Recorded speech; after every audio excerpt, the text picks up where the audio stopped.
Hi guys, I just wanted to really super duper quickly show you what I've done for my week on 2 pages in my planner. Actually it's not a week on 2 pages, it's a week on 3 or 4 pages.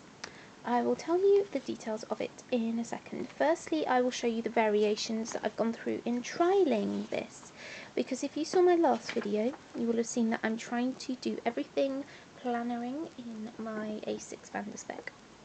This is the layout that I was testing, and as you can see, Friday, tomorrow, and I haven't even got there yet, and I usually add quite a bit each day on the day, is almost fully taken up with stuff. I've got 3 lines left and that's it. So this layout, I decided it just wouldn't work for me, but I really want to stick with this. Not through heart anymore, but through head, because I'd worked out that it is my best solution. So it's got quite scrunched up. I had tested out some options. So if I were using a traveller's notebook, I would have used either this format where it's going across the 2 pages, or this format in which it's going across 1 page and then another page. So this is when the book is upright like normal. This is when the book is on its side.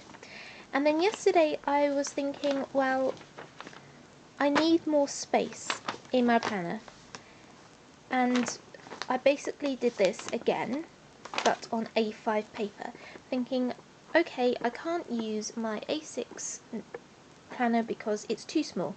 I won't be able to get enough space on each day, so I'll buy an A5 notebook and turn it into a planner. And my head was saying, no, that won't work for you. It didn't work before. I've done it like 3 times and it hasn't worked. But I tested it anyway, just in case, just to see how much space I'd get from this layout.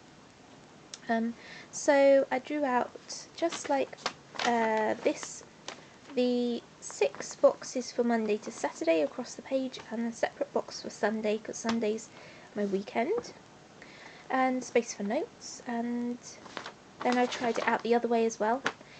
This way across the 2 pages gives you wider but shorter boxes. This way across 1 page sideways and then another page sideways gives you longer but narrower boxes.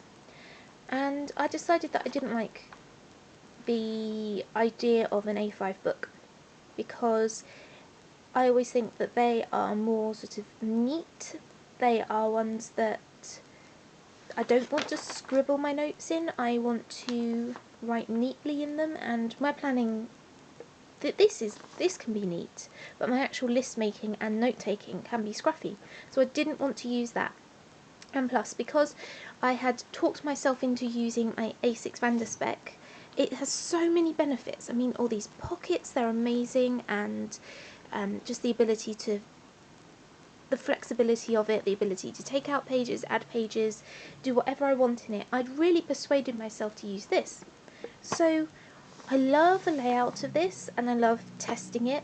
So basically what I did was write in my weekly plan in here. So I've written out this week 6 times or something, because I've written it on there as well. But I decided I didn't want to use the A5 book. So I went to bed and was a bit annoyed because I didn't have a solution, and then just as I was falling asleep I came up with this. I was trying to work out, as I was falling asleep, how much space I needed and how much space an A6 page would give me. And the reason why I find it difficult is because there's 7 days of a week, and it's very difficult to divide pages into 7 equally, because if it's going to be symmetrical, you're going to have more spaces on one page than the other, or you're going to have an extra box, so it's 8 boxes. I don't like that. I like it to be equal spaces because my weekends aren't any less busy than my weekdays. So this was the ideal.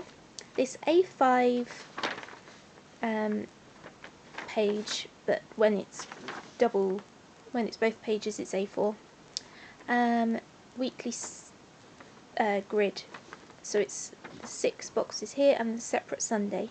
I wouldn't have minded if I'd have done the 5 boxes and the separate Saturday and Sunday. That would have been fine, but I didn't in the end. So it's 9 squares wide for each section, and I can't remember how many squares down, but here, 19 squares down. Now, as I was trying to do maths while I was falling asleep, and I must say I'm not good at maths, but in my half asleep stage of falling asleep last night, I did actually successfully do maths. Some multiplication and division. That was quite impressive, I must say, because I'm not good at maths. And these boxes are 9 across and I think 19 down, so they're the same as this. Yes, they are. They are exactly the same. You can see the width and the height. They are exactly the same. So I have managed to, well, obviously, if you know about A5 and A6 paper, you know that A6 is half of A5, so it makes sense that you would get the same amount of boxes across the 2 pages. Anyway, I have managed to get my ideal layout in an A6 binder. And you're like, oh, so where's Sunday? Sunday is here. Now, I don't think I'll need access to Sunday very often, because when I'm planning my week, I want to get all of my work, my university work, done on Monday to Saturday, and I also want to get as many to-dos, housework stuff done before Sunday as possible, so I can have Sunday off. So I have Sunday on this separate sheet, so effectively it's not A6 anymore, it's actually A5. That is an A5 piece of paper, trimmed down a bit so it sits without touching the rings, but this is my weekly notes and to-do section now, which is adequate space for me, and if I need anything else I can just stick post-it notes on. So there is my week on 3 pages, but obviously, now I haven't drawn out next week yet, and this is still the old version of that for next week. I will have the weekly Monday to Wednesday across here, and then I'll have this extra sheet there with Sunday on the other side. So obviously I would have one on this side. On this piece of paper here I'm going to do sort of like a weekly routines thing. My weekly habits that I've got to do, my daily habits, but also my back exercises, because I've got a bad back and I've got to do back shoulder stretches, and also I'm going to put my food meal planning on there so I don't have to take up any space on here. So that's the plan, and obviously it's going to be difficult to write on the Sunday if it's sticking out like this, and this is unfortunately why I can't use DIY fish, because I can't write on the page that's sticking out like that, so I am going to write on it like this, and that's fine by me. Or take the pages out and write on them on a hard surface like my desk, and then flip them out just to have a look at them. So there we go. Hopefully that will work for me for the rest of the university year, and then I'll decide what to do after that. Thank you for watching. Bye!